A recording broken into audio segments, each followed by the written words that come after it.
اللهم لك الحمد كما ينبغي لجلال وجهك وعظيم سلطانك. اللهم صل على محمد وعلى آل محمد كما صليت على إبراهيم وعلى آل إبراهيم إنك حميد مجيد. اللهم بارك على محمد وعلى آل محمد كما باركت على إبراهيم وعلى آل إبراهيم إنك حميد مجيد. میرے پیارے بھائیوں، آج کے ہمارے اس مذاکرے میں اس بات کو پڑھا جائے گا کہ جب ہم قبروں سے اٹھائے جائیں گے تو اس وقت وہ کیا منظر ہوگا، کہ جب قیامت کے دن لوگ اپنی قبروں سے اٹھائے جائیں گے اس وقت 70 برس تو ایسی حالت میں کھڑے رہیں گے کہ ان کی طرف التفات بھی نہ ہوگا، اور وہ اس پریشانی میں اتنا روئیں گے کہ آنسو ختم ہو جائیں گے اور آنسوؤں کی جگہ خون نکلنے لگے گا. اس کے بعد میدان حشر کی طرف بلائے جائیں گے اور فرشتے آسمانوں سے اترنے شروع ہی ہوں گے. ہر آسمان کے فرشتے ایک ایک حلقہ بنا کر ایک آسمان والے دوسرے آسمان والوں کے پیچھے کھڑے ہوں گے. اللہ تعالیٰ قرآن پاک میں ارشاد فرماتے ہیں، آیات کا ترجمہ یہ ہے کہ جس دن آسمان بدلی پر سے پھٹ جائے گا اور فرشتے کثرت سے اتارے جائیں گے، اس دن حکومت رحمان ہی کی ہوگی، یعنی حساب و کتاب جزا سزا میں کسی کا دخل نہ ہوگا.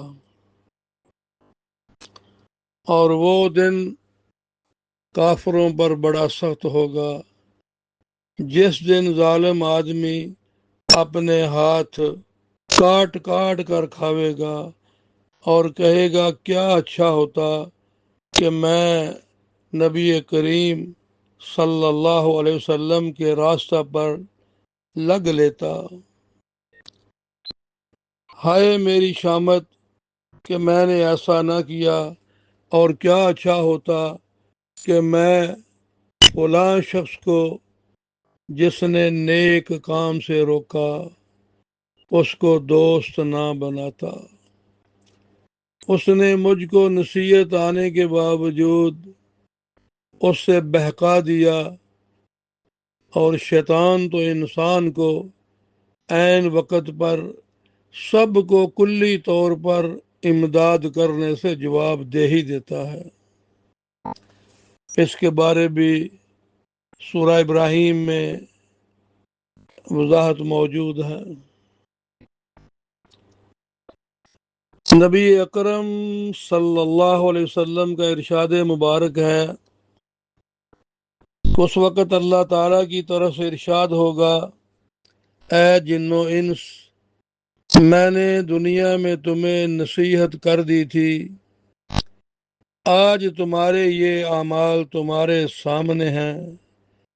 جو شخص اپنے اعمال نامہ میں بلائی پائے وہ اللہ تعالیٰ جل شانہ کا شکر ادا کرے، اور جو نیکی نہ پائے وہ اپنے آپ ہی کو ملامت کرے کہ نصیحت کی بات نہ مانی.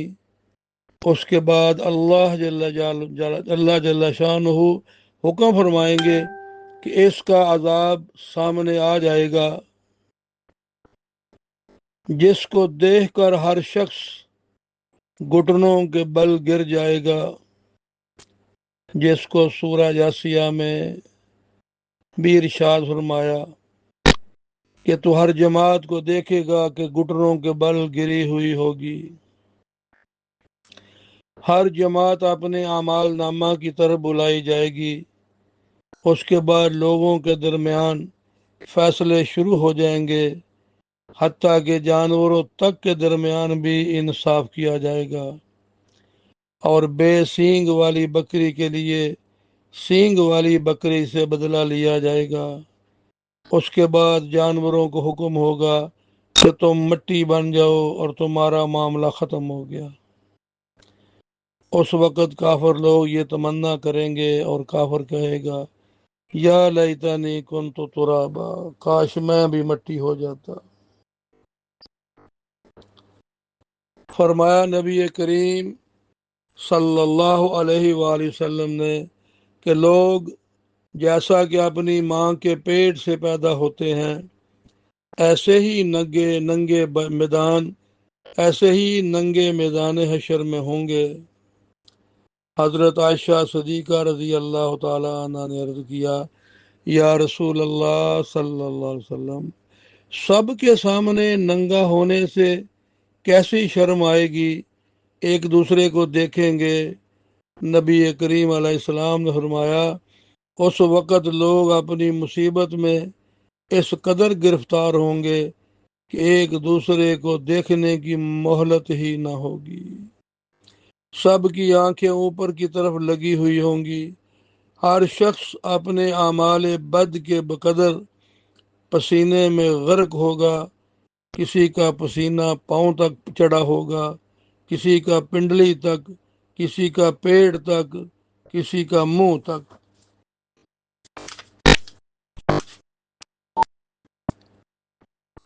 اللہ اکبر۔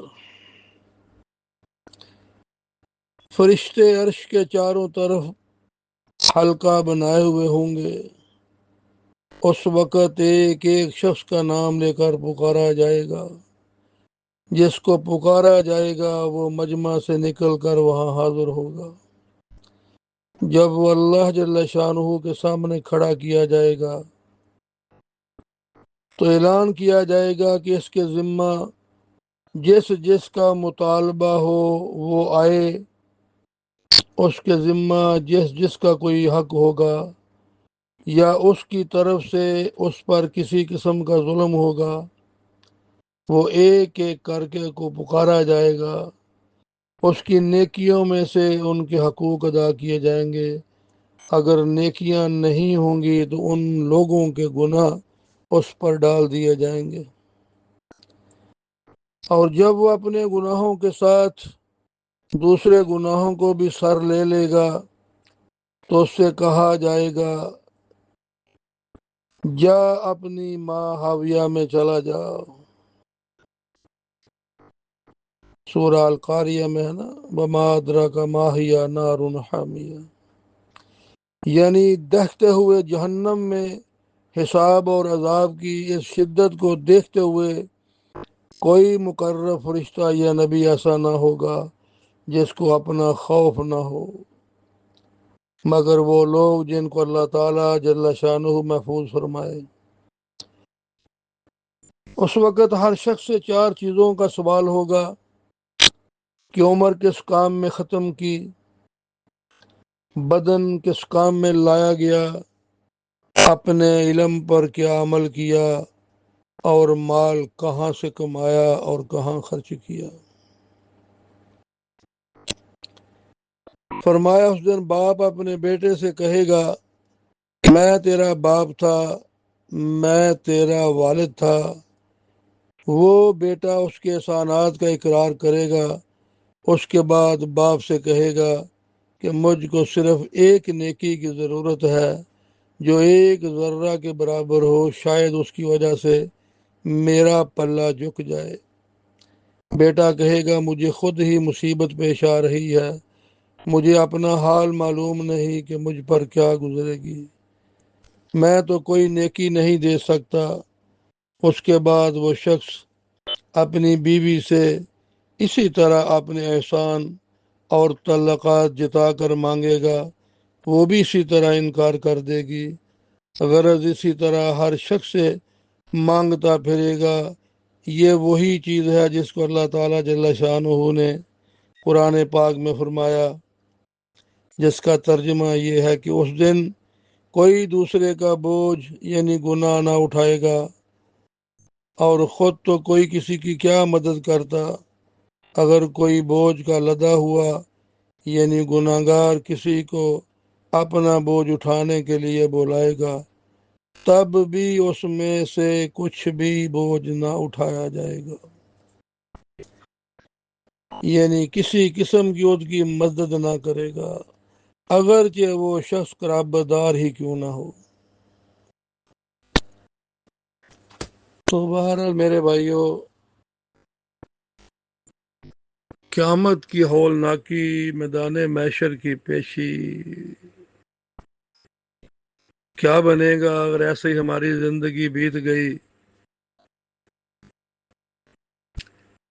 آج تو امت کا یہ حال ہے کہ بس کماتے کیوں ہو کھانے کے لیے، کھاتے کیوں ہو کمانے کے لیے، حلال ہے کہ حرام ہے اس سے کوئی پرواہ نہیں، بس ایک مسئلہ فتویٰ ہمارے پاس ہے، پتہ نہیں اللہ کو کیا پسند آ جائے گا۔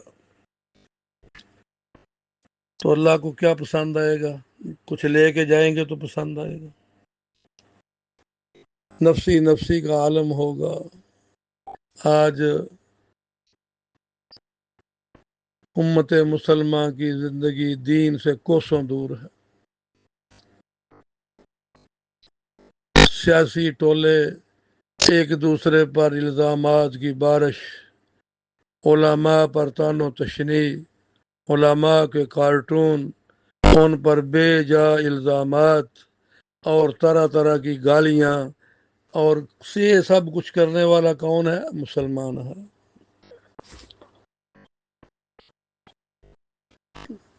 تو بھائی قیامت کے دن پھر پتہ چل جائے گا۔ وَمَن يَعْمَلْ مِثْقَالَ ذَرَّةٍ خَيْرًا يَرَهُ وَمَن يَعْمَلْ مِثْقَالَ ذَرَّةٍ شَرًّا يَرَهُ۔ ذرہ برابر نیکی، ذرہ برابر برائی سامنے آ جائے گی۔ آج جن سیاسی لیڈروں کی خاطر دوسروں کو ماں بہن کی گالیاں دیتے ہیں، برا بلا کہتے ہیں، مال لوٹتے ہیں، ملک کا نقصان کرتے ہیں اور بغیرتی کی انتہا تک پہنچ جاتے ہیں، کیا یہ وہاں چھڑا سکیں گے؟ ان بیچاروں کو پتہ بھی نہیں کہ ہمارے لیے کون کیا کیا کر رہا ہے، صرف یہ ہے کہ ہماری گاڑی کے سٹیئرنگ پر شیاطین کے ٹولے بیٹھے ہوئے ہیں اور ہمیں نیند کی گولی کھلا دی ہے، سوئے ہوئے ہیں، وہ گاڑی گھما کے لے کے جا رہے ہیں جہاں جی چاہتا ہے، بس ایک کھڈ باقی رہ گیا، جب موت کا وقت آئے گا ایمان سے محروم ہو گئے، کلمے پر موت نہ آئی، اور ایسے وہ کھڈ میں گرے گا، وہ کھڈ جہنم کا گڑھا ہوگا۔ فرمایا قبر کو مٹی کا ڈھیر نہ سمجھو، یا جنت کے باغوں میں سے باغ ہے یا جہنم کے گڑھوں میں سے گڑھا ہے۔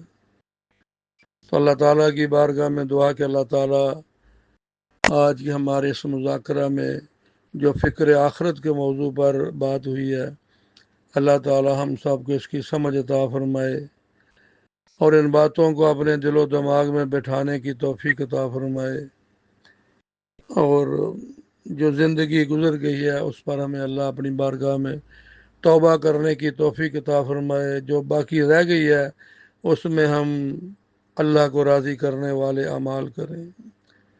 اللہ تعالیٰ مجھے آپ کو عمل کی توفیق عطا فرمائے۔ اللہم لک الحمد کما ینبغی لجلال وجہک وعظیم سلطانک۔ اللہم صلی علی محمد وعلی آل محمد کما صلیت علی ابراہیم وعلی آل ابراہیم انکا حمید مجید۔ اللہم بارک علی محمد وعلی آل محمد کما بارکت علی ابراہیم وعلی آل ابراہیم انکا حمید مجید۔ اللہم انی اسألک من خیر ما سألک منہ نبیک وعبدک ورسولک وحبیبک سیدنا محمد صلی اللہ تعالی علیہ وآلہ وسلم، ونعوذ بک من شر ما استعاذ منہ نبیک وعبدک ورسولک وحبیبک سیدنا محمد صلی اللہ تعالی علیہ وآلہ وسلم۔ انت المستعان وعلیک البلاغ ولا حول ولا قوة الا باللہ العلی العظیم، وسلام علی المرسلین والحمد للہ رب العالمین۔ لا الہ الا اللہ محمد رسول اللہ، جزاکم اللہ خیر۔